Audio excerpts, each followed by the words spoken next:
A jar of moisturizer can cost around $3 to $5 to formulate and package. The $200 version sitting on the Sephora shelf isn't using better ingredients. Most of that money goes to marketing campaigns and a counter on the ground floor of a department store. Today we're going through 12 skincare brands, 7 where the price tag has almost nothing to do with what's inside the jar, and 5 where your money actually shows up in the formula. We do this kind of breakdown every week across skincare, makeup, all of it. If you don't want to keep overpaying for packaging, subscribe now so you don't miss the next one. Starting with number 7, Sunday Riley. Sunday Riley charges between $40 and $158 for its serums and oils. The brand was the subject of a 2019 FTC settlement after evidence surfaced that employees, including the founder, had been instructed to write fake 5-star Sephora reviews.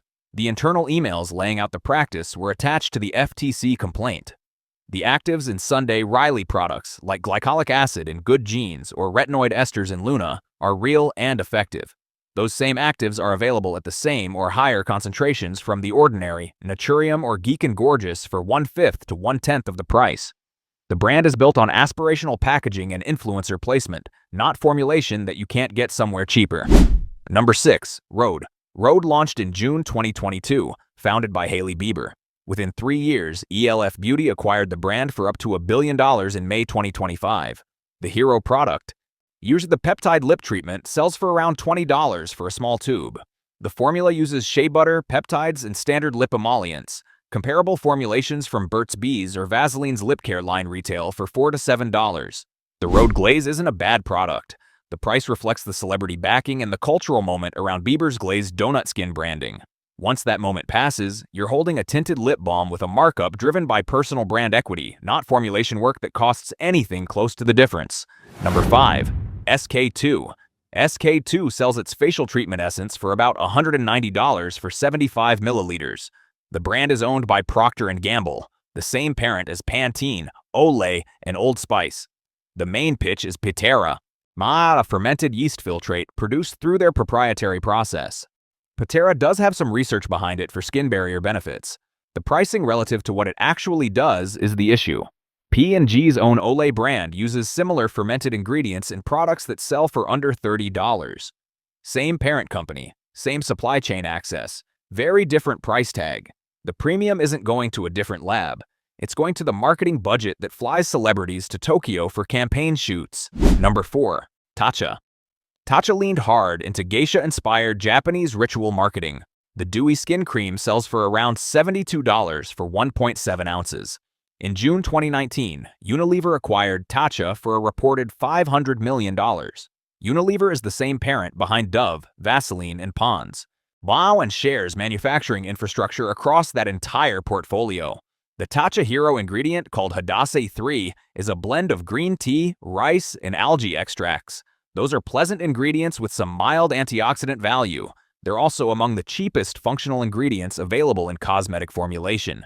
The packaging is beautiful. The fluid inside the bottle is mostly water, glycerin, and standard humectants you can find in any drugstore lotion. Number 3, Drunk Elephant. Drunk Elephant built its reputation around being clean and biocompatible, refusing to use what it called the Suspicious Six. In October 2019, founder Tiffany Masterson sold the brand to Shiseido for $845 million. The product line stayed similar after the sale, but the brand now sits inside the same parent that owns several mass-market lines. Prices range from $36 for a basic moisturizer to around $140 for the Protini cream. The actives in those products, like a 0.5% retinol or a vitamin C serum, are available from Naturium or The Ordinary at the same concentration for a fraction of the cost. What you're paying for is the smiling pastel branding and the influencer push that turned the brand into a luxury acquisition target. Number 2, Augustinus Bader. Augustinus Bader's The Cream sells for around $300 for 50 milliliters. The rich cream version goes higher. The whole pitch revolves around something called TFC8, a proprietary blend the brand says was developed for treating burn victims. The peer-reviewed clinical data on TFC8 used as a cosmetic anti-aging product is thin. Most of what's published is in vitro work or studies funded by the brand itself. Co-founder Charles Rosier is a former Lazard banker, not a scientist. Professor Bader's burn research is real, but the leap from a clinical wound dressing to a $300 face cream is mostly a marketing decision. The actual cream uses standard cosmetic emollients and a peptide complex. Comparable peptide creams from Naturium or The Ordinary retail under $20. Number 1. La Mer. La Mer sells a 1-ounce jar of creme de la mer for around $380. The bigger sizes go past $1,000. The brand has been owned by Estee Lauder since 1995. Dancrus and the famous miracle broth that the marketing builds itself around is a fermented kelp extract. If you flip the jar over, the first ingredients are water, mineral oil, glycerin, and petrolatum.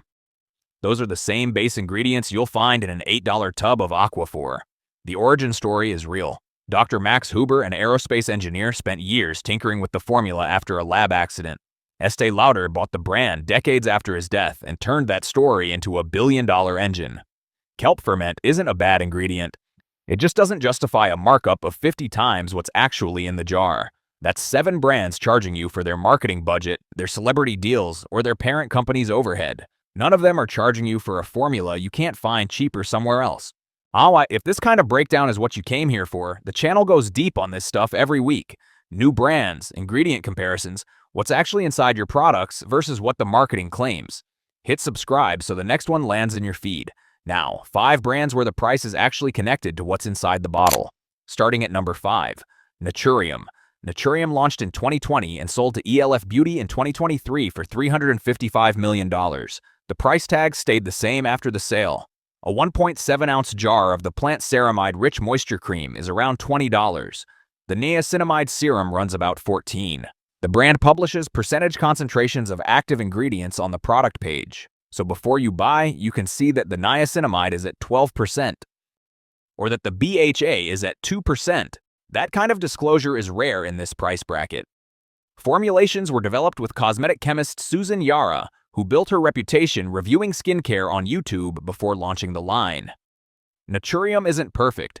The price you pay tracks closely with the formula on the back of the bottle. Number 4. Beauty of Joseon. Beauty of Joseon is a Korean brand built around hanbang ingredients, traditional herbal extracts that have been used in Korean skincare for centuries. The Relief Sun sunscreen sells for around $18 and consistently ranks among the best chemical SPFs available at any price point. The Glow Serum with propolis and niacinamide is about $17. The brand publishes full ingredient breakdowns. The manufacturing partner, Cosmax, is one of the largest contract manufacturers in Korea, also producing for several luxury brands at much higher price points. You're getting the same factory and the same quality control without the $80 markup for a French name on the box. Number 3. Geek & Gorgeous. Geek & Gorgeous is based in Hungary and prices most of its products between $8 and $14. The founders are working cosmetic chemists, and the brand publishes formulation rationale, including which ingredients were chosen and why, on a blog tied to each product. Their vitamin C 15% serum sells for about $12. SkinCeuticals equivalent, the CE Ferulic, retails for $182. Both contain L-ascorbic acid in similar concentrations. The Geek & Gorgeous version uses the same formulation challenges around stability and addresses them with similar choices. That 15-fold price difference is going to research budgets, packaging, and dermatologist office distribution. None of it is going to a meaningfully different molecule on your face. Number 2. Paula's Choice. Paula's Choice was founded in 1995 by Paula Bagun, a beauty writer who built her career challenging skincare marketing claims.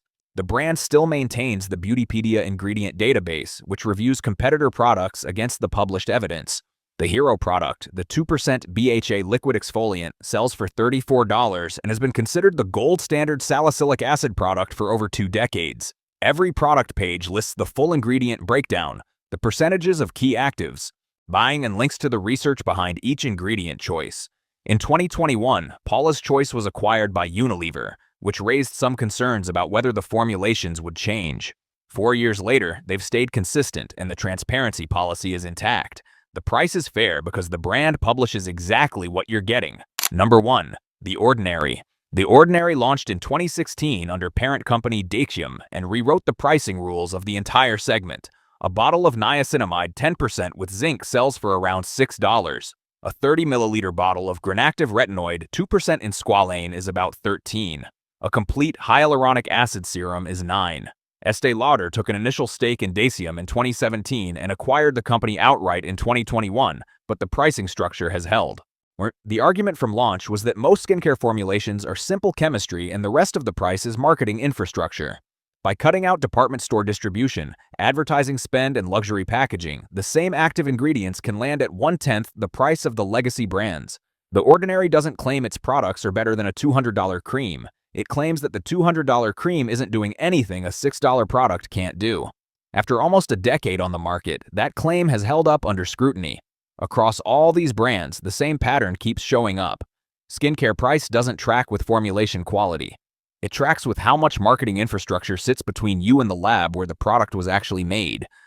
The brands publishing their concentrations and their supplier names tend to charge less. The ones selling a story tend to charge more.